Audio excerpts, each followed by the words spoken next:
Yes, तो हम पहुंच गए थे यहाँ पे, एक सेकंड, तो हम यहाँ पर पहुंच गए थे। So you have to got to invent another order for the occasion. यहाँ तक की बात हो चुकी थी, इसको हम आगे कंटिन्यू कर रहे हैं, आगे ध्यान दीजिएगा।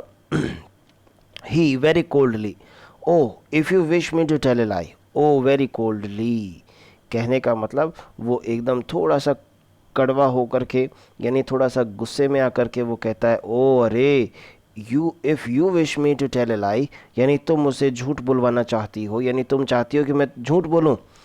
शी कहती है, यानी अरोरा कहती है, श्योरली, निश्चित रूप से, as a man of honour, ये स्पेलिंग जो है ऑनर है HONOR, एज अलग है इसमें, तो श्योरली, निश्चित रूप से, as a man of honour, यानी एक सम्मानित व्यक्ति की तरह, एज ए जेंटलमैन, एक सज्जन व्यक्ति की तरह, you wouldn't tell the truth, तुम सच नहीं कहोगे। वुड यू, कहोगे अथवा नहीं, यानी बताइए कि तुम कहोगे या नहीं, यानी तुम्हें नहीं कहना है, तुम्हें एक अच्छे इंसान की तरह, एक सम्मानित इंसान की तरह, तुम्हें मैं जो कहती हूँ मुझे, और वही तुम्हें करना है। वेल, ठीक है, वेरी वेल, बहुत अच्छा। You have broken my spirit, तुमने मेरी आत्मा को तोड़ा है, एंड डिस्क्रिएटेड माई ड्रीम्स, और तुमने मेरी आत्मा को खंडित किया है, तोड़ा है, डिस्क्रिएटेड माई ड्रीम्स, और मेरे जो सपने हैं उन्हें डिस्क्रिएटेड यानी होता है अपवित्र करना, डिस्क्रिएटेड यानी होता है अपवित्र करना। तो तुमने मेरी आत्मा को तोड़ा है, खंडित किया है, मेरे सपनों को अपवित्र किया है।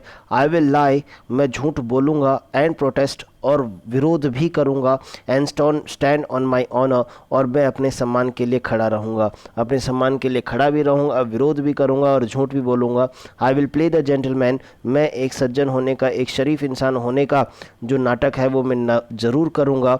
नेवर फियर, डरूँगा नहीं, अब डरूँगा नहीं, जैसा तुम कहोगे बिल्कुल वैसा करूँगा, अपने सम्मान के लिए। यस, लड़की कहती है, अरोरा कहती है, यस, हाँ, put it all on me, बाकी सब मुझ पर छोड़ दो, यानी बाकी चीज़ें मुझ पर छोड़ दो। ऑफ कोर्स, निश्चित रूप से, डोंट बी मीन, इतने स्वार्थी भी मत बनो हेनरी, इतने भी स्वार्थी मत बनो, मेरे कहे अनुसार काम करो, और बाकी चीज़ें मुझ पर छोड़ दो, मैं सब कुछ देख लूँगी। ही, इस बीच जो है वो हेनरी जो है वो उठता है, rousing himself with an effort, एक प्रयास के साथ, यानी एक कोशिश करता है उठने की, और उसके बाद वो खड़ा हो जाता है।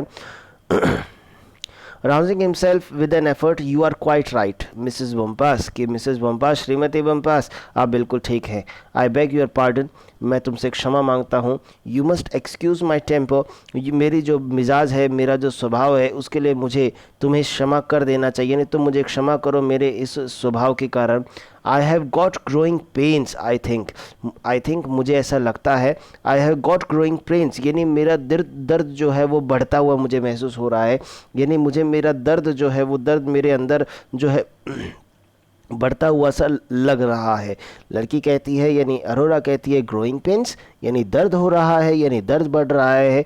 इस पर आपके पास बाद में एक क्वेश्चन भी आता है कि अचानक उसे दर्द की अनुभूति क्यों होती है। उसका कारण ये है, देखिए, ही, इस बात पे जो है हेनरी कहता है, the process of growing from romantic boyhood into cynical maturity usually takes 15 years.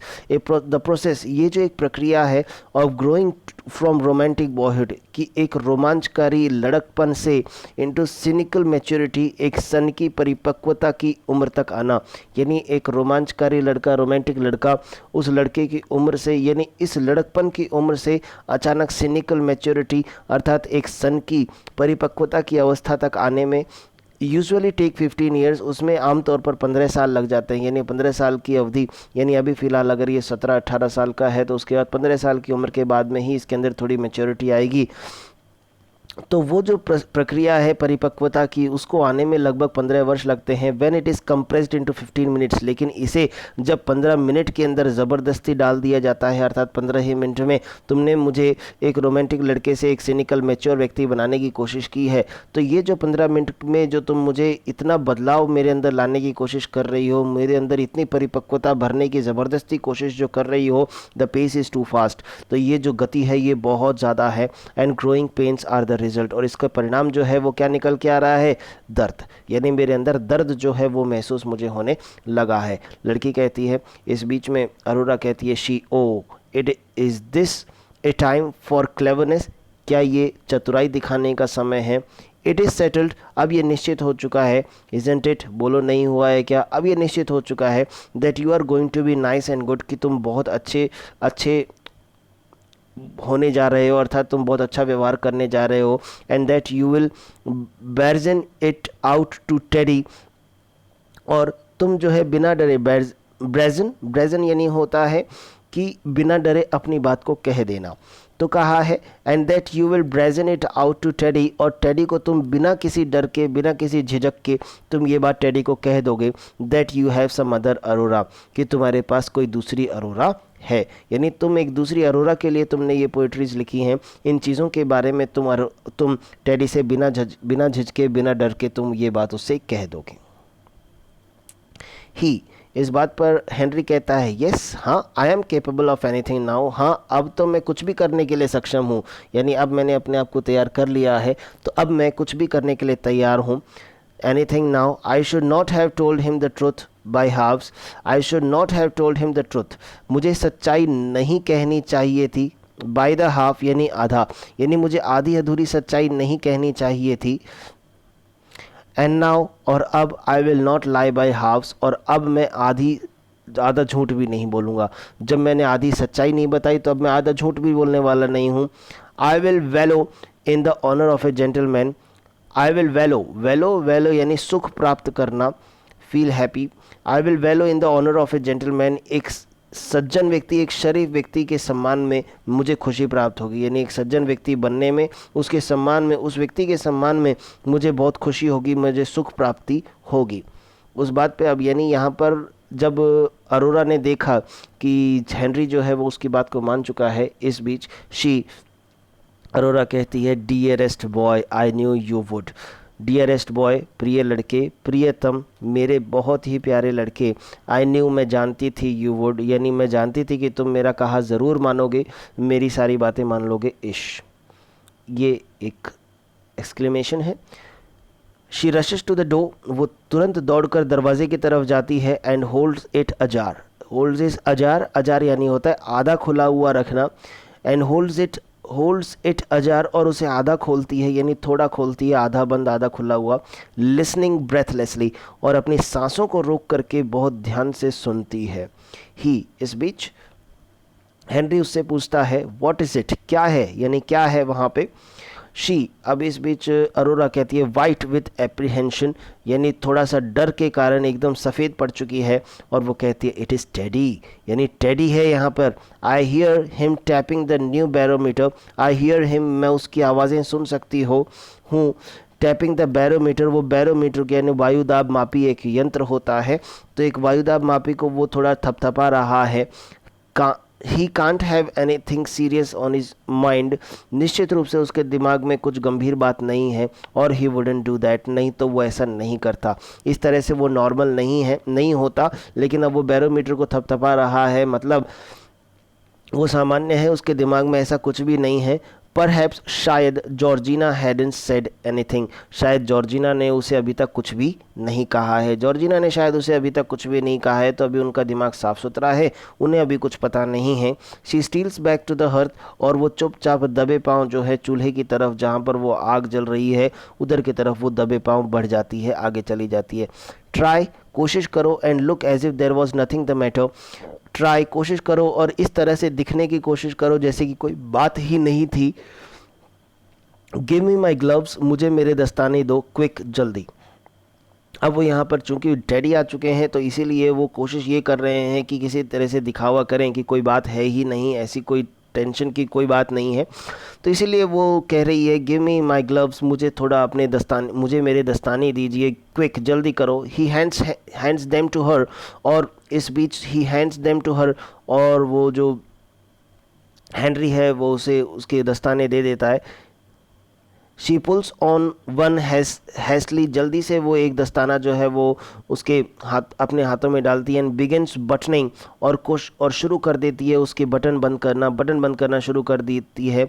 It with ऑब्स्टिनेंशियस unconcern, यानी दिखावटी लापरवाही के साथ, जैसे कि मानो वो दिखावा कर रही हो कि मुझे कोई चिंता नहीं है, कोई परवाह नहीं है, कोई बात नहीं है, कोई बात ही नहीं है। तो इस तरह से वो दिखावटीपन के साथ, दिखावे के साथ वो अपने बटन जो है वो बंद करने लगती है। Go further away from me quick, मुझसे दूर चले जाओ, क्विक जल्दी, यानी दूर चले जाओ। अब वो मतलब एक तरह से प्रिपेयर हो रहे हैं, तैयार हो रहे हैं, क्योंकि टेडी आने वाले हैं। He walks doggedly away from her until the piano prevents her going further. He वॉक्स डॉगडली यानी होता है दृढ़तापूर्वक, ज़बरदस्ती। वो जल्दी से, दृढ़तापूर्वक, तेज़ी से वॉक अवे फ्रॉम हर, उससे दूर चला जाता है। अनटिल द पियानो, और वो तब तक आगे बढ़ता रहता है जब तक कि एक पियानो जो है प्रिवेंट्स हिम गोइंग फार्दर, वो उसे और आगे जाने से रोक ना ले। अर्थात आगे पियानो है तो वो थोड़ा आगे बढ़ता है और पियानो तक जाकर रुक जाता है। If I button my glove, अब इस बीच अरोरा फिर कहती है, if I button my glove, यदि मैं अपने दस्तानों के बटन्स बंद कर रही हूँ, एंड यू वर टू हम ए ट्यून, और अगर तुम एक कोई गाना, कोई गीत, कोई धुन अगर गुनगुनाओ, तो डोंट यू थिंक दैट, क्या तुम्हें ऐसा नहीं लगता, यानी बहुत सामान्य चीज़ों को, हालातों को, परिस्थितियों को बहुत सामान्य दर्शाने का प्रयास है। तो इसीलिए वो कह रही है कि अगर मैं बटन बंद करूं और तुम कोई गीत गुनगुनाओ, कोई गाना गुनगुनाओ, कोई धुन गुनगुनाओ, तो बोलो ठीक लगेगा या नहीं। लड़का कहता है the tableau would be complete, the tableau would be complete in its guilty, the tableau,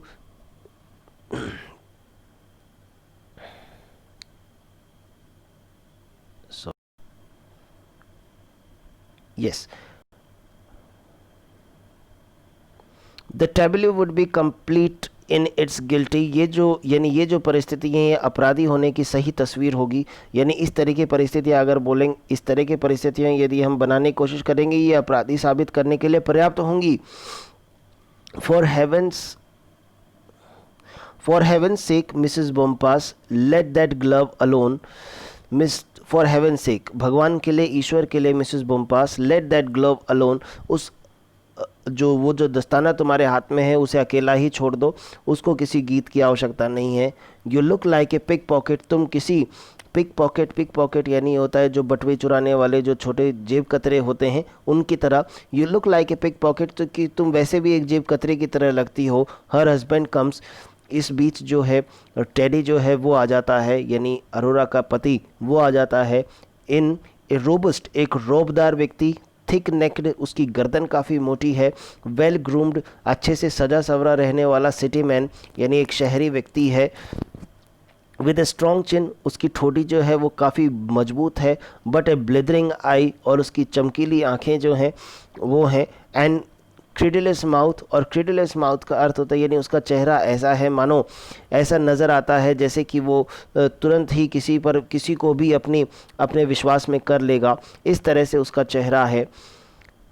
he has a momentous air but shows no sign of displeasure. He has a momentous air, यानी वो एकदम सामान्य है, यानी स्वभाव में एकदम सामान्य नज़र